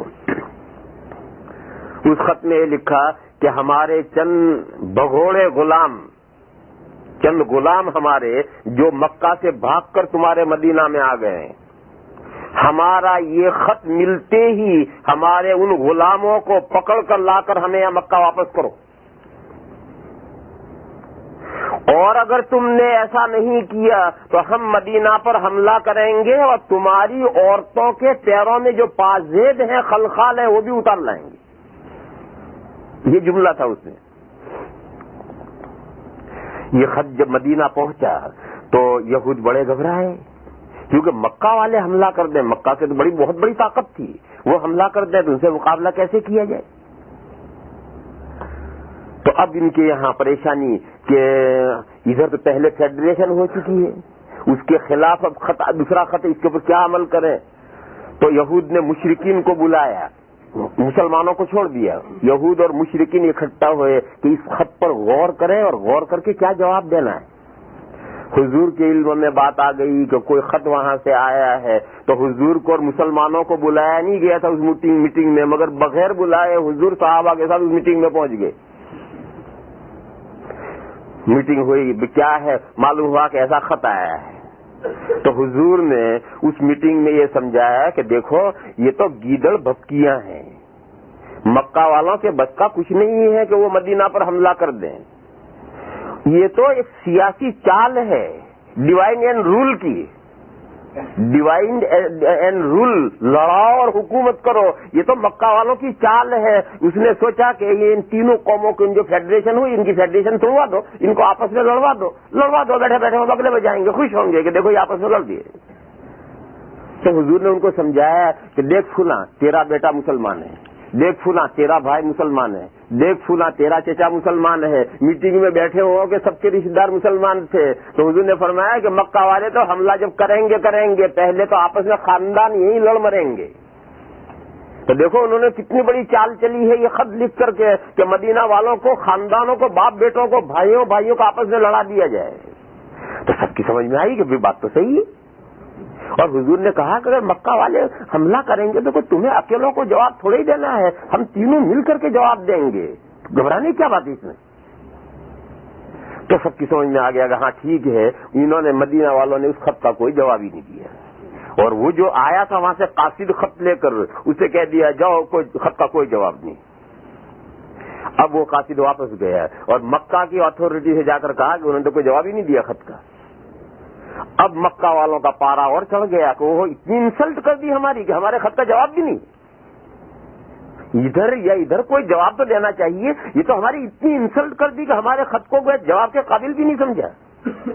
انہوں نے فوراً مکہ کی میٹنگ بلائی، جنرل میٹنگ بلائی مکہ کی، وہی دار الندوہ جہاں حضور کے قتل کی میٹنگ بلائی گئی تھی، وہیں سارے مکہ کی میٹنگ بلائی، اور یہ کہا کہ دیکھو اب جو ہم نے خط میں لکھا ہے کہ ہم مدینہ پر حملہ کریں گے، یہ کر کے دکھانا ہے، اب حملہ کرنا ہے اور حملہ کر کے دکھانا ہے۔ اب وہ بات ویسے صرف کہی ہوئی بات نہیں، لیکن مدینہ پر حملہ کرنے کے لیے تیاری چاہیے، فوجی تیاری چاہیے، ہتھیار چاہیے، ساز و سامان چاہیے، لہذا مکہ کا ہر آدمی جتنا اس کے پاس میں پیسہ ہو وہ سب پیسہ جمع کرے، اکٹھا کرے، اور اس پیسے کو لے کر کے ایک آدمی شام جائے اور شام سے ہتھیار خرید کر لائے، اور وہ ہتھیار آئے اور پھر اس پر حملہ کیا جائے مکہ پر۔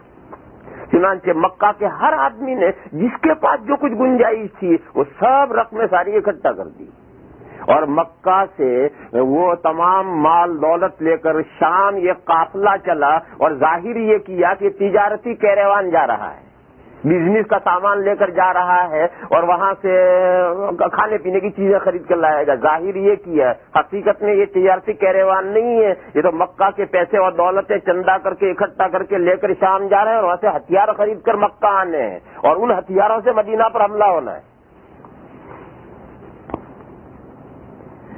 کیا حضور اکرم صلی اللہ تعالی علیہ وسلم کی انٹیلیجنس بھی چوکنا تھی؟ یہ سب حالات ہو رہے ہیں تو حضور کے جو آدمی تھے یہ مکہ جاتے تھے اور مکہ کے چاروں طرف پہاڑوں میں چھپے رہتے تھے دن میں، اور رات کے اندھیرے میں پھر مکہ میں داخل ہوتے تھے، اور اندھیرے میں مکہ میں گھومتے تھے، اور گھروں میں کیا باتیں ہو رہی ہیں وہ ساری سن کر وہ خبریں سب مدینہ آتی تھی۔ تو حضور کی انٹیلیجنس بھی اتنی نہیں تھی، مکہ کے چاروں طرف پہاڑوں میں حضور کی انٹیلیجنس چھپی ہوئی تھی، اور رات میں مکہ میں گھوم کر گھروں میں جو باتیں ہو رہی ہیں وہ کیچ کرتی تھی، اور وحی کے ذریعے سے بھی حضور کو معلوم ہو رہا تھا۔ چنانچہ وہ قافلہ جب مکہ سے شام جانے کے لیے مدینہ سے کے قریب سے وہ قافلہ گزرے گا، وہی راستہ ہے، اس کے علاوہ کوئی راستہ نہیں ہے، وہ قافلہ مکہ کا مدینہ کے قریب سے ہو کر شام جائے گا۔ چنانچہ وہ قافلہ وہاں سے گزر کر کے شام پہنچ گیا۔ اچھا، اب ادھر بھی انٹیلیجنس ہے، شام کی طرف بھی ہے کہ قافلہ گیا ہے، وہ کیا کرتا ہے وہاں؟ معلوم ہوا کہ انہوں نے ہتھیار خریدے ہیں وہاں، اور ہتھیار خرید کر کے تمام ہتھیار جو بہتر سے بہتر ہوتے ہیں ہتھیار خرید کر کے وہاں سے وہ قافلہ واپس ہو رہا ہے۔ یہ وہ ابو سفیان کا کیروان ہے قافلہ، جس کو نام یہ دیا گیا کہ تجارتی قافلہ تھا، وہ تجارتی قافلہ نہیں تھا، وہ وہاں سے ہتھیار خرید کر آیا۔ جب یہ بات یقینی ہو گئی کہ وہاں سے ہتھیار آ رہے ہیں تو اب پولیٹکس یہ ہے کہ یہ ہتھیار مکہ نہیں پہنچنے دینے چاہیے، اگر یہ ہتھیار مکہ پہنچ گئے تو اپنے ہمارے ہی خلاف استعمال ہونے والے۔ چنانچہ جب یہ وہاں سے قافلہ شام سے روانہ ہوا تو حضور اکرم صلی اللہ علیہ وسلم نے صحابہ سے مشورہ کیا کہ بھئی اس قافلے کو روکنا چاہیے اور اس قافلے کو سوا سے ہتھیار پڑا لینے چاہیے، یہ قافلہ اگر مکہ پہنچ گیا تو مصیبت آ گئی۔ اچھا، ادھر سے وہ جو قافلے والا ابو سفیان ہے اس کی بھی اب انٹیلیجنس ہے، اسے بھی شام میں پتا چلا کہ مدینہ والے راستے میں میرے قافلے کو لوٹیں گے، تو اس نے اپنا CID مکہ بھیج دیا کہ مجھے میری حفاظت کے لیے میرا بچاؤ کرنے کے لیے آؤ. اچھا اب یہ جو بچاؤ کرنے کے لیے مکہ سے آ رہے ہیں اس کی حضور کو اطلاع نہیں دی گئی, وہی سے بھی اطلاع نہیں دی گئی اور انٹیلیجنس سے بھی اطلاع نہیں ہوئی. یہ مسئلہ اللہ نے چھپا دیا. اب مدینہ سے 300 سے کچھ زائد صحابہ, 313 کہتے ہیں لیکن 13 کا عدد متعین نہیں, یہ تو معلوم ہے کہ 300 سے زائد صحابہ تھے. کتنے زائد تھے اس میں روایتیں مختلف ہیں. 300 سے کچھ زائد صحابہ کے ساتھ حضور چلے اس قافلے کو پکڑنے کے لیے. سامنے وہی قافلہ ہے اور قافلے میں کتنے آدمی تھے؟ کل 50 آدمی تھے. تو 300 آدمی بہت ہے اس قافلے سے لڑنے کے لیے. 300 آدمی بہت ہے, بہت سارے آدمی کی کیا ضرورت ہے؟ حالانکہ مدینہ میں اس وقت میں 600-700 مسلمان تھے. مسلمانوں کی جو تعداد تھی مدینہ میں 600-700 مسلمان تھے, لیکن ساروں کو اس لیے نہیں لے گئے کہ ضرورت نہیں تھی. قافلے میں کل 50 آدمی تھے, ان سے مقابلہ کرنے کے لیے 300 آدمی بہت ہیں.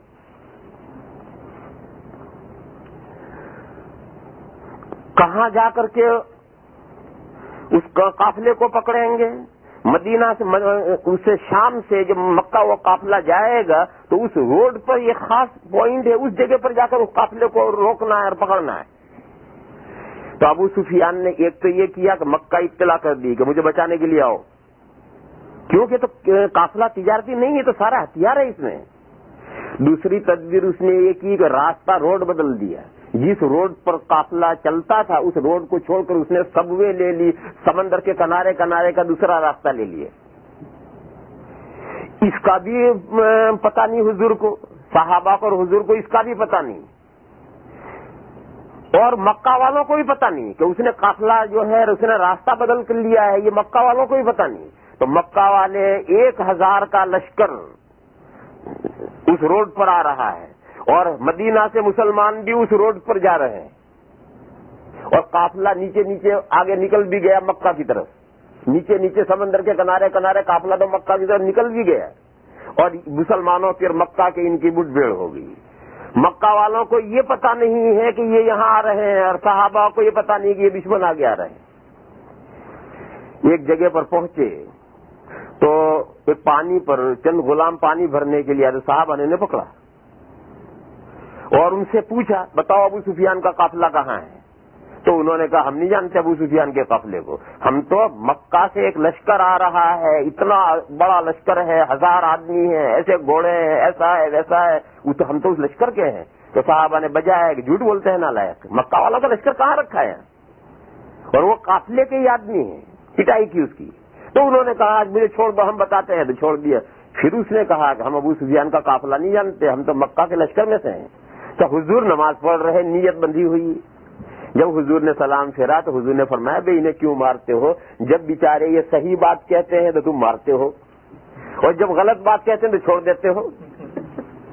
حضور نے فرمایا کہ سن لو. اب حضور کو سب اطلاعات وہی سے ملی, اور حضور نے فرمایا کہ قافلہ تو بچ کر چلا گیا. قافلے نے تو راستہ بدل دیا, وہ تو بچ کر چلا گیا. اب تو مکہ نے اپنا جگر باہر پھینک دیا ہے.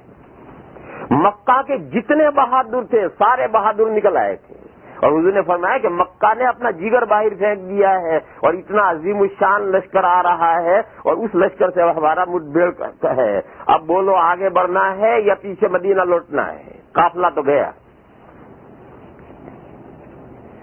صحابہ میں سے کئی صحابہ نے کھڑے ہو کر بڑی جوشیلے تقریر کی, ضرور مقابلہ کریں گے, آگے بڑھیں گے, مگر حضور کوئی فیصلہ نہیں فرما رہے. کافی دیر کے بعد میں جو انصار تھے ان کی سمجھ میں آیا, اچھا انصار کا کوئی مقرر کھڑا ہو کر تقریر نہیں کر رہا, مہاجرین نہیں تقریر کر رہے. کافی دیر کے بعد میں انصار کی سمجھ میں آیا کہ شاید حضور اکرم صلی اللہ تعالی علیہ وسلم ہمارا رسپانس دیکھنا چاہتے ہیں کہ ہم انصار کی کیا رائے ہے. کیونکہ وہاں جو فیڈریشن ہوا تھا وہ یہ ہوا تھا کہ مدینہ پر اگر حملہ کریں گے تو سب مل کر لڑیں گے. یہ تو مدینہ پر حملہ نہیں ہے, تو باہر نکل کر لڑنا ہے. لہذا انصار کیا رائے رکھتے ہیں, یہ انصار کی بات سمجھ میں آئی. اور پھر انصار کا ایک مقرر اوس میں سے کھڑا ہوا اور ایک خزرج میں سے کھڑا ہوا, اور انہوں نے وہ تاریخی تقریر کی ہے. انہوں نے کہا کہ یا رسول اللہ شاید ہمیں ایسا محسوس ہو رہا ہے کہ آپ ہمارا جواب دیکھنا چاہتے ہیں، ہماری رائے دیکھنا چاہتے ہیں، ہم تو انصار ہیں، ہم نے تو اسلام کی مدد ہی پر ساری بیعتیں کر رکھی ہیں۔ اور انہوں نے کہا کہ یا رسول اللہ ہم موسیٰ علیہ السلام کی قوم نہیں ہیں جنہوں نے یہ کہہ دیا تھا کہ اذهب انت وربك فقاتلا انا هاهنا قاعدون، جائیے آپ اور آپ کا رب دونوں لڑیے، ہم تو یہاں بیٹھے ہوئے انڈے دے رہے ہیں۔ ہم وہ موسیٰ علیہ السلام کی قوم نہیں ہیں۔ اگر آپ ہمیں یہ کہیں گے کہ برق الغمات تک گھوڑے دوڑا دو، ہم وہاں تک گھوڑے دوڑا دیں گے، اور اگر آپ حکم دیں گے کہ اس سمندر کے بیچ میں گھس جاؤ تو اس کے بیچ میں گھس جائیں گے۔ جب یہ دو انصار کے دو قبیلوں کے مقرروں نے تقریر کی تو حضور نے فیصلہ فرما دیا کہ آگے بڑھو۔ چنانچہ ادھر سے حضور و صحابہ آگے بڑھے، ادھر سے وہ آ ہی رہے تھے، وہ وہاں بدر میں پہنچے اور یہ بھی بدر میں پہنچے۔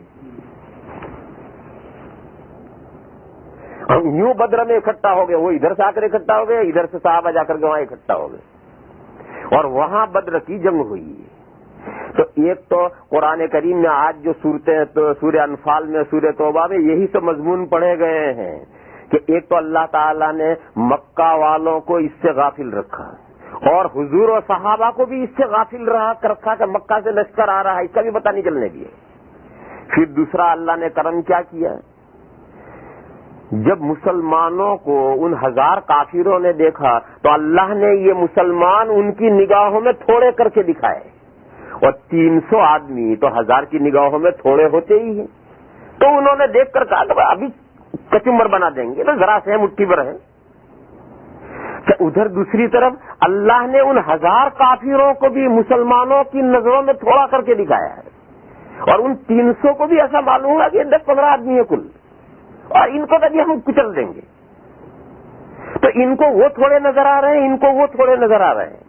اگر زیادہ نظر آئیں تو جس کو زیادہ نظر آئیں گے وہ پھسل جائے گا، بزدل ہو جائے گا، گھبرا جائے گا، ہو سکتا لڑائی نہ لڑے، میدان سے بھاگ جائے۔ لیکن اللہ نے ان کو وہ تھوڑے نظر آ رہے ہیں، ان کو وہ تھوڑے نظر آ رہے ہیں، اور لڑائی شروع ہوئی۔ اور بدر کی لڑائی کتنی دیر ہوئی ہے؟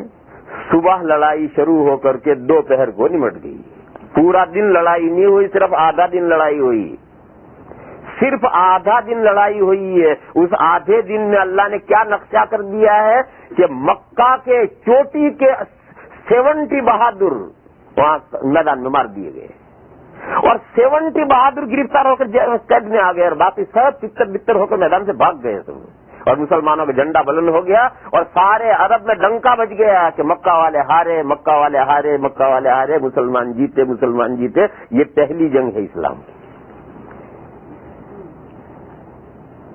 یہاں کوئی چانس نہیں تھا مسلمانوں کے جتنے کا، لیکن اللہ تعالیٰ نے اسے ایسے اسباب کیے کہ ان اسباب میں آدھے دن کی جنگ کیا جنگ ہوتی ہے، کوئی جنگ کی کوئی شکل نہیں ہے، لیکن اللہ تعالیٰ کی جب مدد آتی ہے تو سب کچھ ہو جاتا ہے۔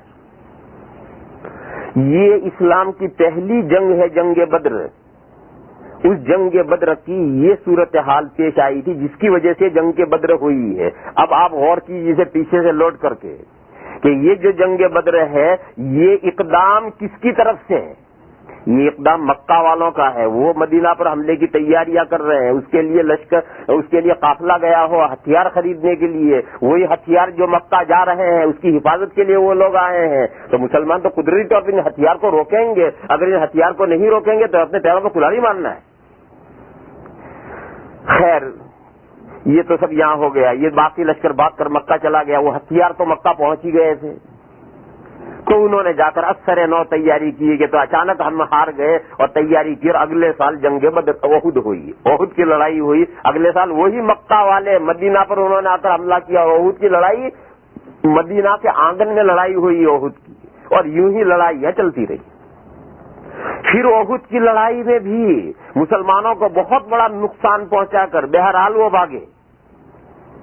پھر انہیں احساس ہوا کہ ہم غلطی کر کے آئے، ہم نے بہت سارا نقصان پہنچایا تھا، مدینہ کو ستیہ ناش کر دینا چاہتے ہیں کہ ایک آدمی کو نہیں چھوڑنا چاہیے تھا تاکہ نہ رہے بانس نہ بجے بانسری۔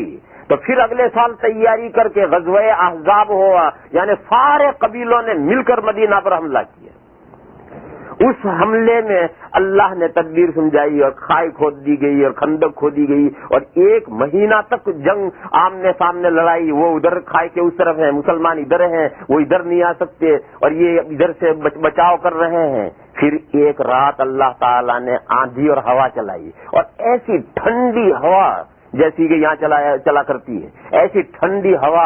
اب وہاں ایسی ٹھنڈی ہوا, راتوں میں سارے خیمے اکھڑ گئے, سارے جانور بھاگ گئے اور اتنی ٹھنڈی ہوا کچھ نہیں رہا. تو رات ہی لوگ, اب مہینے بھر سے تو قافلہ پریشان تھا ہی, رات ہی میں وہ مکہ واپس لوٹ گئے. صبح دیکھا کہ میدان خالی ہے. حضور نے اعلان کر دیا کہ یہ مکہ والوں کا آخری حملہ تھا, اب مکہ والے کوئی حملہ نہیں کر سکیں گے, اب ہم حملہ کریں گے ان پر. چنانچہ یہ آخری ان کا حملہ تھا مدینہ پر, غزوہ احزاب. پھر مکہ والے کوئی حملہ نہیں کر سکے. اس کے اگلے سال حضور عمرے کے لیے جا رہے تھے اور عمرے کے لیے مکہ والوں نے نہیں جانے دیا اور صلح حدیبیہ ہوئی. صلح حدیبیہ میں شرطیں طے ہوئی تھی, بڑی تفصیلی ہیں. ان شرطوں کی مکہ والوں نے خلاف ورزی کی. ان خلاف ورزی کے نتیجے میں حضور نے ان پر فوج کشی کی اور مکہ مکرمہ سن 8 ہجری میں فتح ہو گیا. تو غرض ایک بہت لمبی داستان ہے. اس پوری داستان کا حاصل کیا ہے؟ اس پوری داستان کا حاصل یہ ہے کہ حضور اکرم صلی اللہ تعالی علیہ وسلم کے مدینہ ہجرت فرمانے کے بعد میں جو لڑائیاں شروع ہوئی ہیں, وہ لڑائیاں ساری مکہ والوں نے شروع کی ہیں. انہوں نے مدینہ پر حملہ کرنے کے پلان بنائے ہیں اور مسلمان تو غزوہ احزاب تک ان کی حملوں کی مدافعت ہی کرتے رہے ہیں. مدافعت, وہ چڑھ چڑھ کر مدینہ پر آتے ہیں, وہ چڑھ چڑھ کر مدینہ پر آتے ہیں اور مسلمان ان کی اپنا بچاؤ کر رہے ہیں, اپنی حفاظت کر رہے ہیں. اور وہ جو فیڈریشن تھا, اس فیڈریشن کے مطابق یہود سے کبھی مدد نہیں لی حضور نے, مشرکین سے بھی مدد نہیں لی. جتنی مرتبہ مکہ والوں نے حملے کیے, مسلمانوں نے تنہائی ان کا مقابلہ کیا ہے, دوسری 2 قوموں سے کبھی مدد لی نہیں. لہذا ان کا احسان سر پہ لینے کی نوبت ہی نہیں آئی. اب آپ اس آیت کریمہ کو پھر پڑھیے کہ اذن للذین یقاتلون بانہم ظلموا وان اللہ علی نصرہم لقدیر. اجازت دی جا رہی ہے لڑنے کی ان لوگوں کو جن کے ساتھ لڑا گیا, اور اس لیے ان کو لڑنے کی اجازت دی جا رہی ہے کہ ان پر ظلم کیا گیا, اس لیے ان کو اجازت دی جا رہی ہے. اور بے شک اللہ تعالیٰ ان مظلوموں کی مدد پر پوری قدرت رکھنے والے ہیں. اللہ کی قدرت سے سب کچھ ہو سکتا ہے. پھر جزیرۃ العرب کا قصہ نمٹ گیا. پھر پڑوسی حکومتوں کا لڑائیاں کیوں شروع ہوئی؟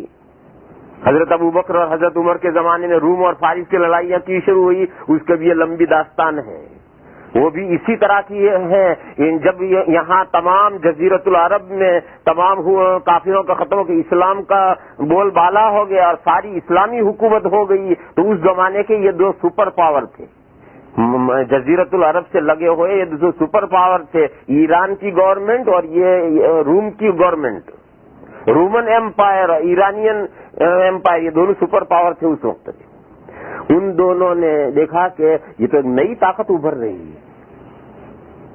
تو سب سے پہلے تو ایران کی حکومت نے 2 آدمی مدینہ بھیجے تھے کہ جاؤ مدینہ میں فلاں صاحب ہیں محمد, ان کو گرفتار کر کے ہمارے دربار میں حاضر کرو.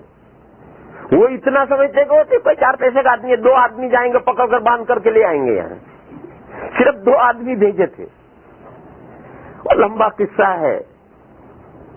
پھر روم والوں نے بھی حملہ شروع کیا حضور ہی کے زمانے میں. تو پہلا حملے کا جواب دینے کے لیے حضور کا لشکر گیا, غزوہ موتا پیش آیا. غزوہ موتا کے بعد میں انہوں نے زبردست حملے کی تیاری شروع کی, تو حضور ان کے مقابلے کے لیے تشریف لے گئے اور غزوہ تبوک پیش آیا. غزوہ تبوک میں روم والے مقابلے میں آئے نہیں. حضور تبوک تک گئے اور وہاں کئی دن ٹھہرے اور کوئی مقابلے تک نہیں آیا, تو اپنی حدود سے باہر نہیں گئے, اپنی حدود میں وہاں تک نہیں آئے, تو ان کی حدود میں داخل ہوئے بغیر حضور لوٹ آئے. اور مدینہ لوٹتے ہوئے حضور نے چوکنا کر دیا کہ دیکھو رجعنا من الجہاد الاصغر الى الجہاد الاکبر. ہم یہ چھوٹا مقابلہ کر کے لوٹ رہے ہیں, ایسا نہ سمجھیو کہ وہ طاقت ختم ہو گئی اور ہمارے آنکھوں میں آنکھیں نہیں ڈال سکتی. چھوٹا جہاد کر کے ہم لوٹے ہیں, ہمیں لوٹ کر کے ان سے بڑا جہاد کرنا ہے. ابھی چنانچہ غزوہ تبوک کے 2, 3, 4 مہینوں کے بعد حضور کا تو انتقال ہو گیا، اور حضور کے انتقال کے بعد میں پھر وہ لڑائیاں ادھر سے انہوں نے مقابلے شروع کیے، اور پھر ادھر سے صحابہ نے ان کے مقابلے شروع کیے، تو اس مقابلے میں ایرانی حکومت تو ساری ختم ہو گئی، وہ تو رہی نہیں کچھ، اور روم کی حکومت ساری ختم نہیں ہوئی۔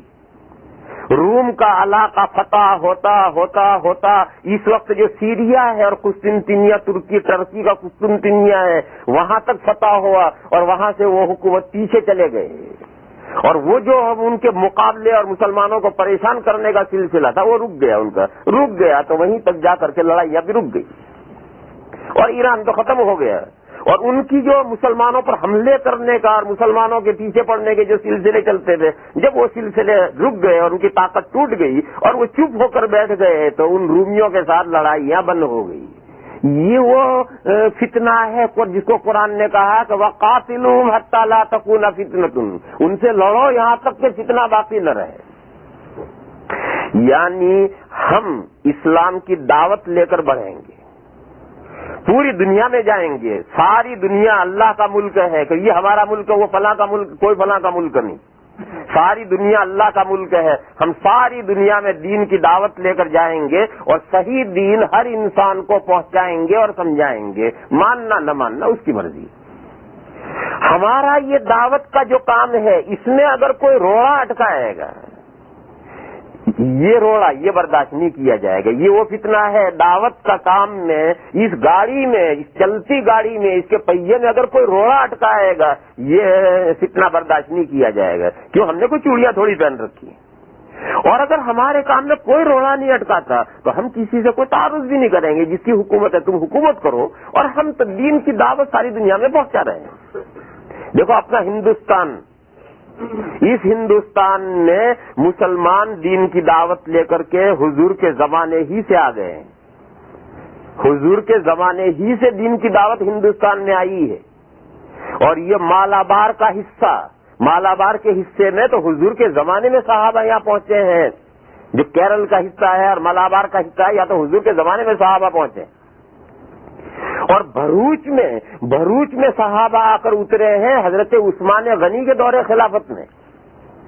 اور کراچی کے قریب میں ایک شہر تھا دیبل، وہاں صحابہ اترے ہیں حضرت معاویہ رضی اللہ تعالیٰ عنہ کے زمانے میں آ کر، اور سب آتے تھے دین کی دعوت پہنچاتے تھے، کوئی کسی سے لڑائی نہیں تھی۔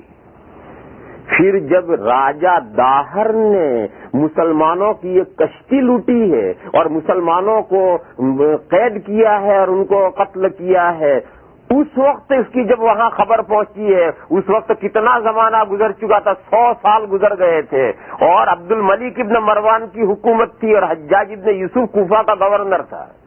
اس وقت یہاں راجہ داہر نے یہ کشتی لوٹی تھی، اس کی جب وہاں خبر پہنچی ہے تب حجاج نے لشکر یہاں بھیجا اور لڑائی شروع ہوئی۔ اس سے پہلے ہندوستان کے ساتھ کوئی لڑائی نہیں تھی، سب مسلمان آتے تھے، تجارتیں بھی کرتے تھے، دین کی دعوت بھی پہنچاتے تھے، سب کرتے تھے، لیکن جب ان کے ان تجارتی قافلوں کو اس نے لوٹنے شروع کیا، ان کو قید کرنا شروع کیا، تو ایک بڑا قافلہ اس نے لوٹ کر قید کیا تھا، تو ان قیدیوں میں سے ایک عورت نے ایک خط لکھا تھا حجاج کے نام۔ اب خط جیل میں سے کہاں سے لکھے، تو اس نے اپنا دوپٹہ پھاڑ کر کے، اپنی انگلی کاٹ کر کے، اس میں سے خون نکال کر کے اس دوپٹے کے کنارے پر اس نے لکھا تھا، اور کیا لکھا تھا، بس صرف ایک جملہ لکھا تھا، واہ حجاجا، بس اتنا ہی لکھا تھا کہ ہائے حجاج، مر گئے۔ بس پھر ایک آدمی کو، ایک نوجوان کسی طریقے سے جیل میں سے بھاگا اور کسی طرح بچ کر کے، اور یہ اس عورت کا یہ خط لکھ کر کے کوفہ پہنچا ہے، اور یہ حجاج کو جب اس نے دیا ہے خط اور قصہ سنایا ہے، تو حجاج کو اتنا غصہ آیا ہے کہ وہ کھڑا ہوا غصے میں، اور دیوار پر جہاں نقشہ تھا اس نقشے پر جا کر دیکھا، اور جہاں راجہ داہر کا تھا وہاں اتنا زور سے خنجر مارا کہ سارا خنجر دیوار میں گھسا دیا اس نے، کہ وہ مسلمان وہاں پھنسے ہوئے مظلوم اور نیا اطمینان سے۔ اور اس کے دوسرے دن جمعہ تھا، یہ جمعرات کا قصہ تھا، دوسرے دن جمعہ تھا، اس نے اعلان کر دیا کوفہ میں کہ کوفہ میں کوئی مرد اور کوئی عورت گھر میں نہ رہے، سب جامع مسجد میں آؤ، تمام عورتیں بھی آؤ، تمام مرد بھی آؤ۔ اور اس نے تقریر کی اور سارا قصہ سنایا کہ ہمارے مسلمان مردوں عورتوں پر اس طرح سے ظلم ہوا ہے اور اس طرح ہوا ہے. میں وہاں فوج بھیجنا چاہتا ہوں مگر میرے پاس میں آدمی بھی نہیں ہے اور میرے پاس پیسے بھی نہیں ہیں. میرے پاس آدمی بھی نہیں ہے، میرے پاس پیسے بھی نہیں ہے. آدمی سب افریقہ پر جنگ ہو رہی ہے، وہاں آدمی پھنسے ہوئے ہیں اور پیسے بھی میرے پاس نہیں ہے. پیسے بھی تمہیں دینا ہے، آدمی بھی تمہیں دینا ہے. چنانچہ اسی جمعہ کے دن سورج غروب ہوتے ہوتے کوفہ نے 18,000 لشکر تیار کیا ہے. کوئی جوان ایسا نہیں رہا تھا کہ جو گھر رہا ہو، سب لشکر میں شامل. 18,000 کا لشکر شام ہوتے ہوتے تیار ہو گیا تھا اور کوفہ کی کسی عورت کے پاس کوئی زیور نہیں رہا تھا، سب نے اپنا زیور دے دیا تھا. اور دوسرے دن سنیچر کو یہ لشکر ہندوستان کے لیے روانہ بھی ہو گیا تھا. اور یوں آ کر کے دیبل پر آ کر جو اپنے بھتیجے حجاج نے اپنے بھتیجے محمد ابن قاسم کو کمانڈر بنا کر بھیجا تھا، جس کی عمر کل 18 سال کی تھی.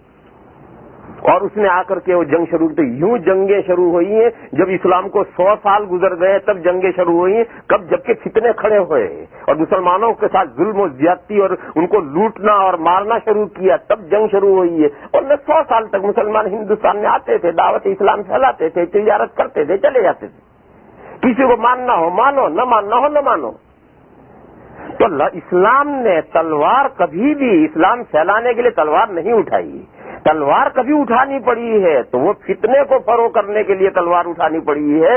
اسلام تو ہمیشہ دعوت سے پھیلا ہے اور ساری دنیا میں ہمیں دعوت لے کر ہم پہنچیں گے. ہماری دعوت کے راستے میں کوئی روڑا اٹکائے گا تو اس کا دماغ درست کریں گے. اور اگر کوئی روڑا نہیں اٹکائے گا تو جس کا ملک ہے، اللہ نے تمہیں ملک دیا، تم حکومت کرو، ہم تو تمہارے ملک میں دین حق لوگوں کو پہنچائیں گے. جو دین حق قبول کرنا ہو کرے، نہ کرنا ہو نہ کرے.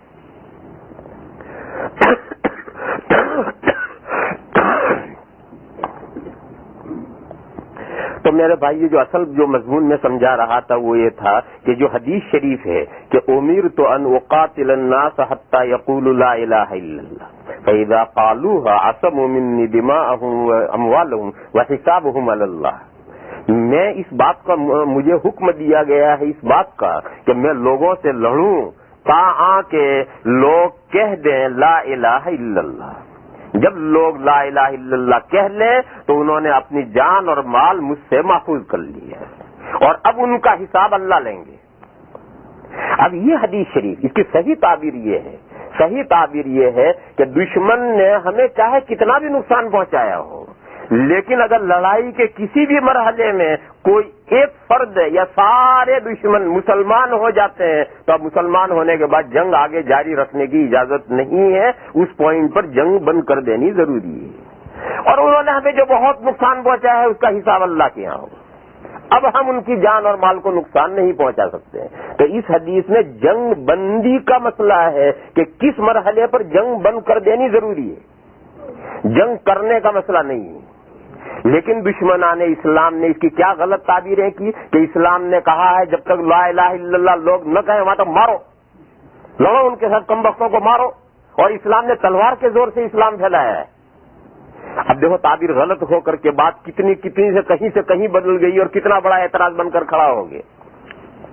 تو تعبیر کے صحیح اور غلط ہونے سے بہت بڑا فرق پڑ جاتا ہے. اسی طرح کا یہ تعبیر کہ اسلام نے 2 عورتیں 3 عورتیں 4 عورتوں کی اجازت دی، یہ تو کتنا بڑا اعتراض بن گیا.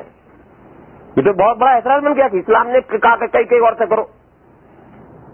حالانکہ اصل یہ مسئلہ نہیں ہے. اسلام نے یہ جو 2 عورتوں کی 3 عورتوں کی 4 عورتوں سے نکاح کی اجازت دی ہے یہ عورتوں کے حقوق کی حفاظت کے لیے مسئلہ ہے. اور اسی لیے یہ مسئلہ سورہ نساء میں بیان کیا گیا ہے کیونکہ سورہ نساء میں جتنے احکام ہیں وہ سب عورتوں کی حفاظت کے لیے ہے. تو اب بات کیا تھی اور بگڑ کر کیا ہو گئی؟ اس لیے اس مسئلے کو سمجھنا چاہیے کہ یہ جو کئی عورتوں کی جو اجازت ہے یہ تو اسلام نے عورتوں پر مہربانی کر کے عورتوں پر جو ظلم و زیادتیاں پہلے ہو رہی تھی ان ظلم و زیادتیوں کو ختم کرنے کے لیے حکم دیا ہے. اس لیے اب کل اسی مسئلے کو سمجھائیں گے. وہ طلاق والا پھر بعد میں سمجھائیں گے, پہلے یہ مسئلہ سمجھائیں گے کہ یہ جو کئی 4 تک نکاح کرنے کی جو اجازت دی ہے, یہ اسلام نے اجازت دی ہے عورتوں پر, یہ عورتوں کے حقوق کی حفاظت کرنے کے لیے دی ہے. اسلام سے پہلے عورتوں کے ساتھ کیا بے عنوانیاں تھی, عورتوں کے پر کیا ظلم و زیادتیاں ہو رہی تھی, اور اسلام نے آ کر کے ان کے پر کیا احسان کیا, یہ مسئلہ سمجھائیں گے کل. وآخر دعوانا ان الحمدللہ رب العالمین. اللهم صل وسلم وبارك على سيدنا ومولانا محمد وعلى آل سيدنا ومولانا محمد بعدد من صلى وسلم. اللهم أرنا الحق حقا وارزقنا اتباعه وأرنا الباطل باطلا وارزقنا اجتنابه. اللهم لا مانع لما أعطيت ولا معطي لما منعت ولا ينفع ذا الجد منك الجد. اللهم فاغفر لنا ذنوبنا وتب علينا إنك أنت التواب الرحيم. سبحان ربك رب العزة عما يصفون وسلام على المرسلين.